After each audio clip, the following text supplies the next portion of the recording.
Welcome back. Last episode, we cleared a lot. You did about half the zone. Yeah. Oh, That's again! It's Smite me! Oh, mighty smiter. I was looking for. Oh, we have one of these to use, Yes, but you I do. don't think I can use that on the stairwell. not on the ladder. Shock of shocks. I have another stairwell. I have another D&D story, by the way. It's not like a huge 10-minute tirade, but one of the characters is playing. God damn it! Thank you. Is playing an elf druid. I think a half elf druid. She's half drow, and she described her character as because she's a druid, out in nature. She's wearing a leather bikini that's accented with flowers, and she's got a flower like headdress on. Yeah.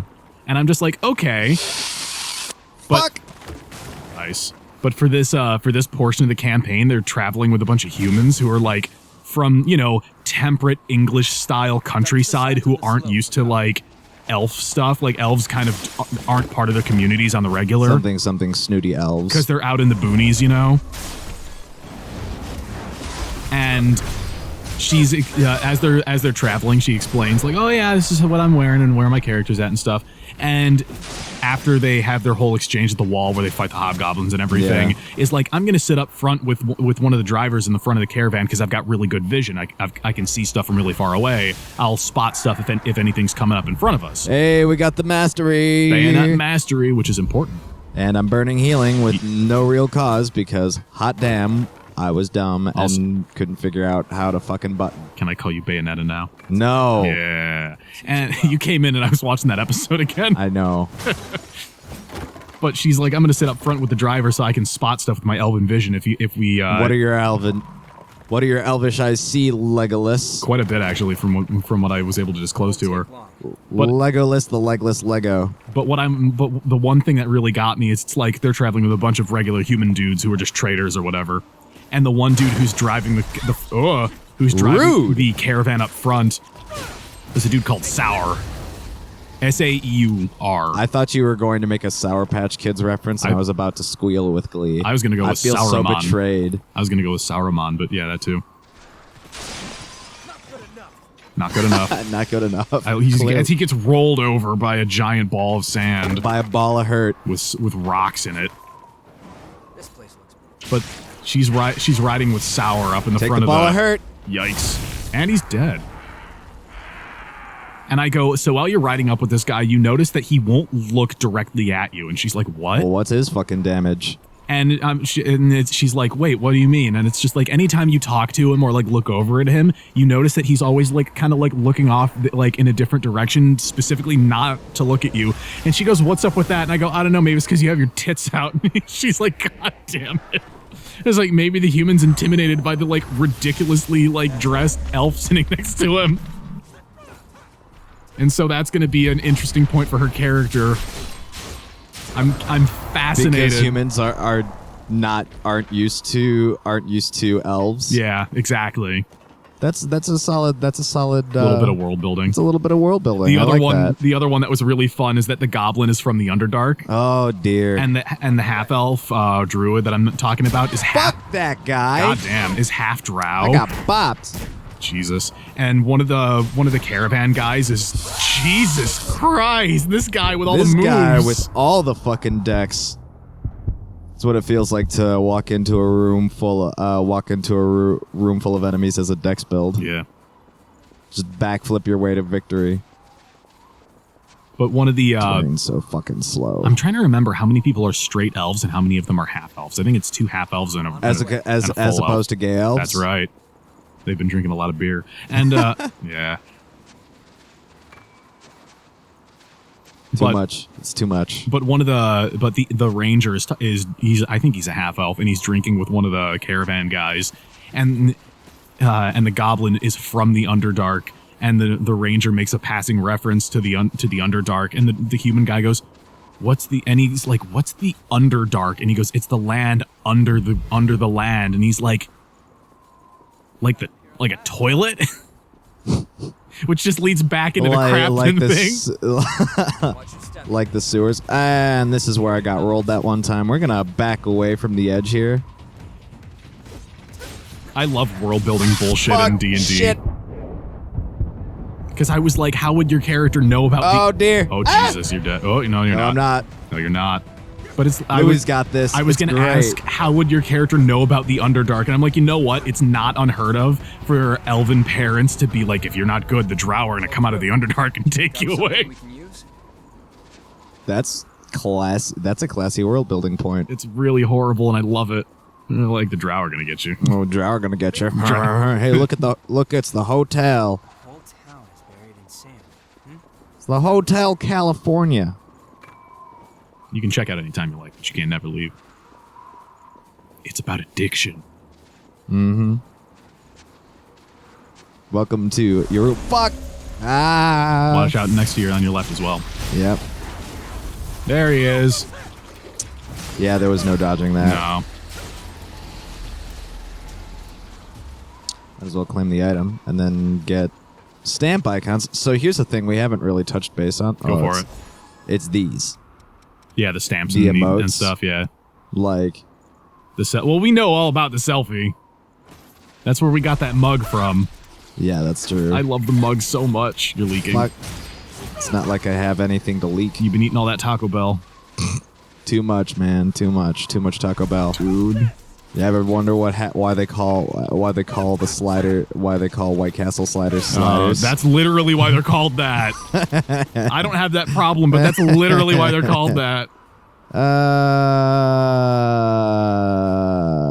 Which evil? There's a shortcut up ahead. Did you? I'm gonna assume you don't know about this, but I'm gonna ask you anyway as a leading question. Do you know about the Silent Hill 4 circumcision? You what? Huh? Okay, you're familiar with Silent Hill, at least in some passing mention. Some capacity, yeah. Okay, apparently I watched like a 25-minute video on this or something, where apparently one of the administrators on the Silent Hill 4 Wikia page made an extended, like multiple paragraph long, series of articles and like breakdowns in how the imagery on one of the characters specifically was all about circumcision. 1, 2, 3, 4 skins. Yeah, and hey, a board game. The count. Ooh.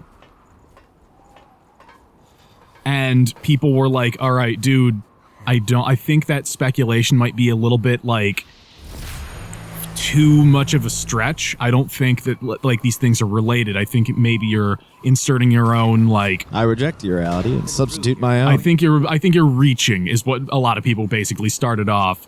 And then the more people were like, yeah, dude, I don't think that this is like as related as you might think. I think it might be tangential to your own experience and interpretation, which is fine, but Which like is fair. don't put it on the Wikia. It's not there's not enough evidence to like reliably use it as a narrative sticking point in this for like the game.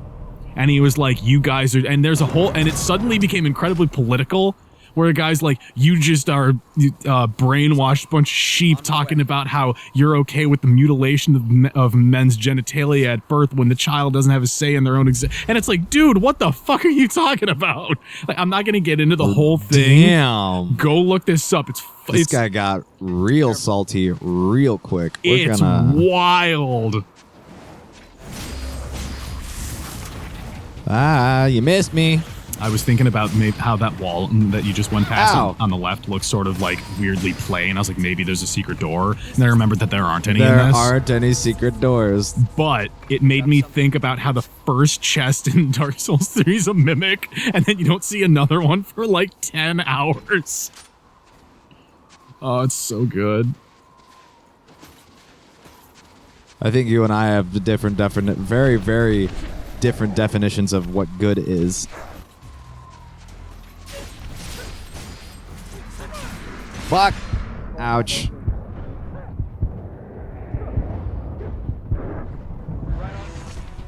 Just let me hit him. Thank you, game. Stun locking motherfucker. Healing up. Do. Ah, you thought you could fool me. So I've been watching Altered Carbon.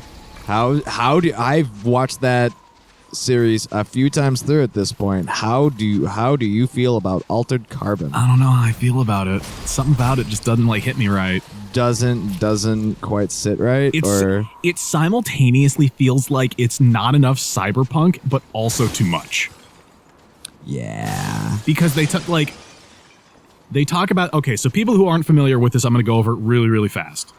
Basically, there's an piece of alien technology called a stack. It is literally, you can download a person's like entire life force into a little disc that is implanted at the base of the neck that is literally an entire person. Yeah. Right? More or less.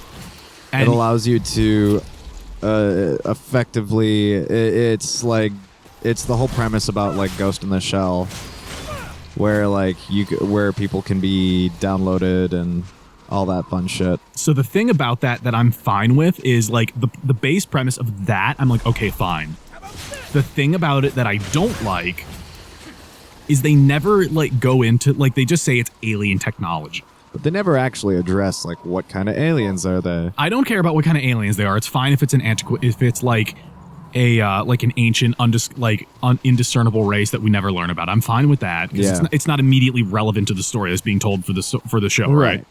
The thing that gets me is they're like, oh yeah, we have this, and they talk about it in one episode about people who can get cybernetic enhancements. They can get robot replacement parts and stuff like that are totally seamless unless you like scan them. And I'm like, okay, cool. The thing is that you almost never come across people who have these enhancements, and that's when I initially see it and I go, oh, it's like Ghost in the Shell, and then it's not. Like, people don't regularly have, like, I'm not going to go as far as cyber brains, but they don't have like replaceable like fold out machine gun hands or something like that. They don't have the cybernetic enhancements to that degree. Yikes, you barely survived that. Yep, that's about right. There are super interesting concepts. The idea that the rich are basically immortal and they can just jump one body up to the next. Short for Methuselah. Which is super good. Which is a really, really well placed thing. I like the thing that they talk about literally in the first episode, where it's just like, oh yeah, you can just get implanted into any body to come back to life, but you don't get a say in which one if you don't have money. So if you're on a welfare system and you get killed in a car accident, you can be implanted into a body that doesn't match you literally at all, and if you do it too much, you go crazy. Like, I'm cool with that. That's fine.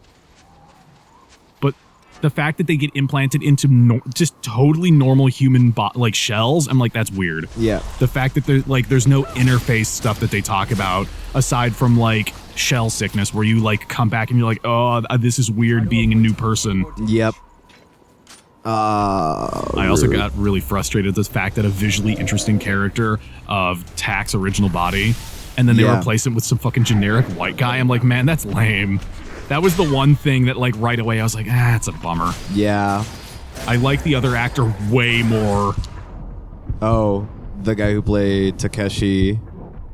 Like, his original Prime, body. Yeah. His OG Takeshi is best Takeshi. I like that body way more than the Riker body that we end up with for the whole season. I'm like, it's not as cool. It's not as cool. Brilliant. The show has really good stuff in it. I like the way the AI are handled and stuff. Like, I love Poe. He's such a good character.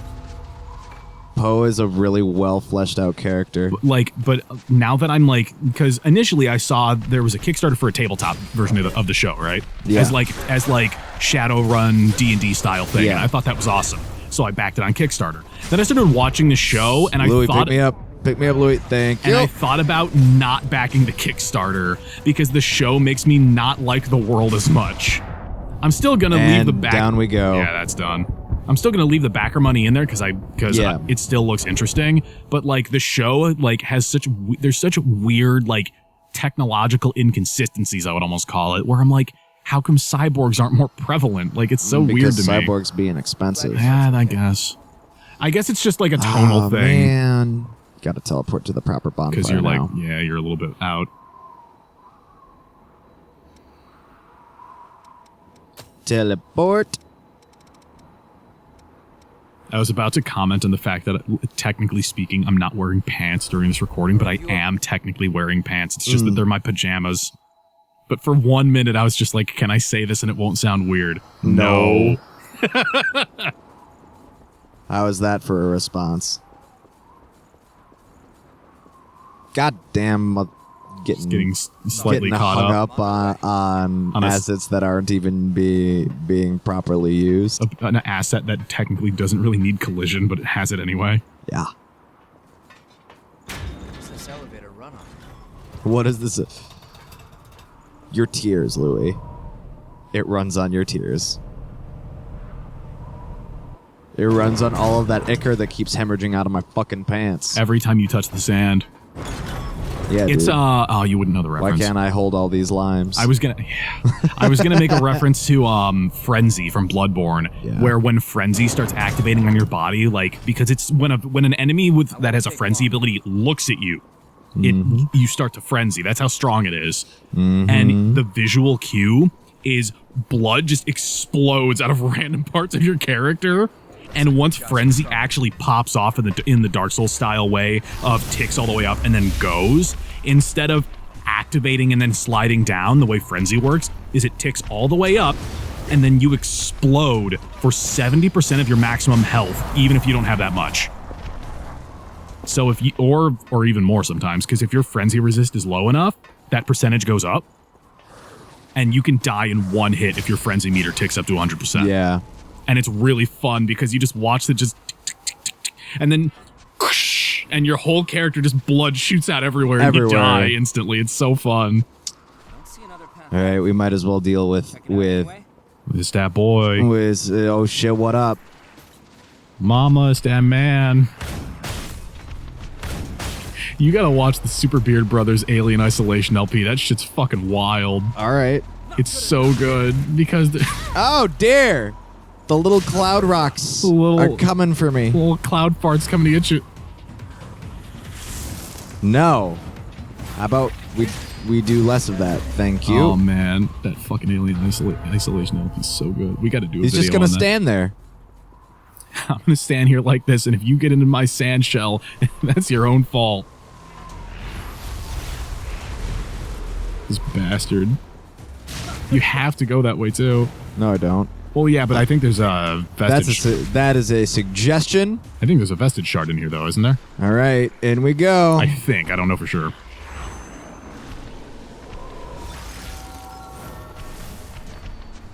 He's so tanky. Fuck him. I'd rather not. Hey, man, giant monsters in the desert need love too. What else needs love? I'm Not wait- him. Okay.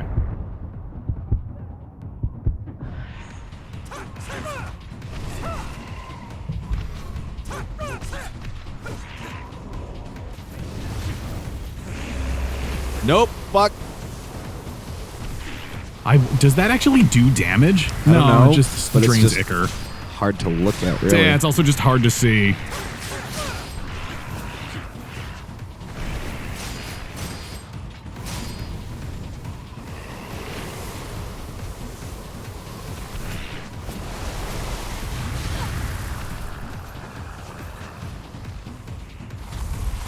Just do the dance around the pillar. Not legitimately too helpful. Not- Oh!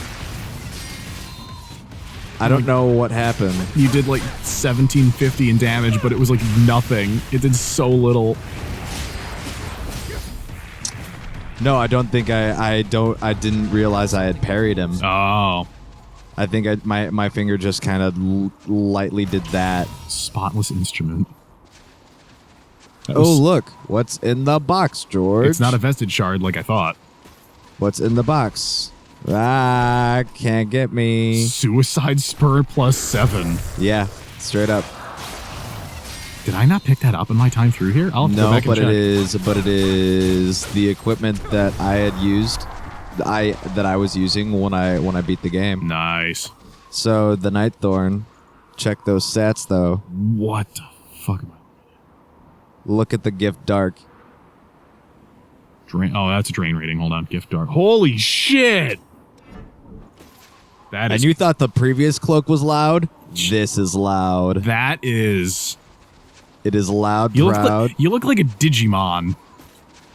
Yeah. Well, that's part of the reason why I actually like this cloak. Also, I forget who posted it on Twitter, but it made me laugh, like straight up just out loud, where it was one of the design elements for Digimon that I like more than Pokemon is that the Digimon can go from being their super badass final forms back down to being base form level 1, and it's just like, boy, do I know that feeling. Sometimes you're a 9-foot angel woman, and sometimes you're a 1.5-foot tall cat. And I'm just like, all right. Oof. That's a mood. Ah, man, fuck this place. Fucking super. Oh, it's on your left there. Yeah, I know. Okay. I saw the big boy and I'm like, that's the way. Video game logic, go where the enemies are. Uh-oh.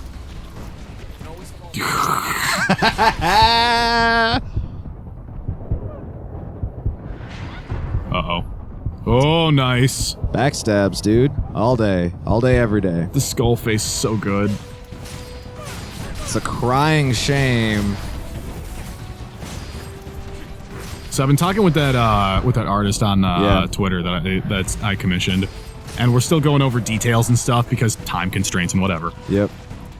And sit down, damn it. I'm constantly having that thing where it's just like, oh god, I hope I'm not upsetting this person. I really want them to not like have an issue with talking with me about details on the work, because oh god, anxiety. True shit. Yeah, me and Franz talked about that, where me and Rob, whenever we talk to each other, the guy who does the title cards for folks at home, anytime we talk to each other, it's two people with anxiety desperately trying not to accidentally trigger the other person. That's so like a feeling. 90% of the time, not 90, like a good like 60-70% of the time, it's basically fine.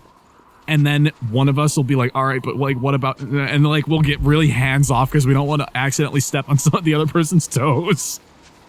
Yep, that's a feeling. Oh, it's so real.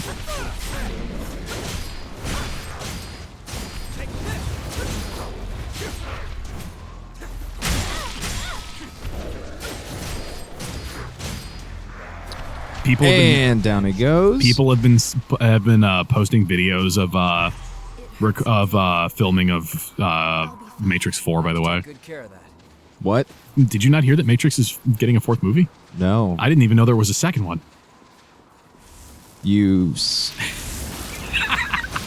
cheeky bastard. Such a good fucking You cheeky bit. bastard. That's quite Well, valuable. did you see, there was a post someone made a little while back, and this dude was just like, I sat my son down now that he's old enough to watch The Matrix with me for the first time, and he was like, wow, that's so cool. Did they make any sequels? And I looked at him and went, nope. They left it at 1 because they knew they could never do better than that. Which is the best way to tell your kid, nope. Like, just lie to him about it. Just don't worry about it. Tell him the truth, I mean. You're just telling him the truth. There weren't any sequels because they Not knew they any could. sequels worth watching. Oh, it's true. They both have interesting moments in them, but none of the moments between 2 and 3 are legitimately worth discussing above anything that happens in the first film. That's fair. Oh, man. Say what you will. I still enjoyed the graphics on 3. Yeah, there was interesting stuff. Like I said, there's good stuff in them. They're just collectively not good enough to talk about. Hey, look, it's an impasse. Maybe we should stop right around the corner once we get to the mysterious missile that's totally not going to be there. You mean right here? That's the one, and in the next episode, we'll progress even further, I think. In the next episode, we'll find out what's around the bend. Don't forget to do the thing, win the points, and we'll see you next time on Code Vein.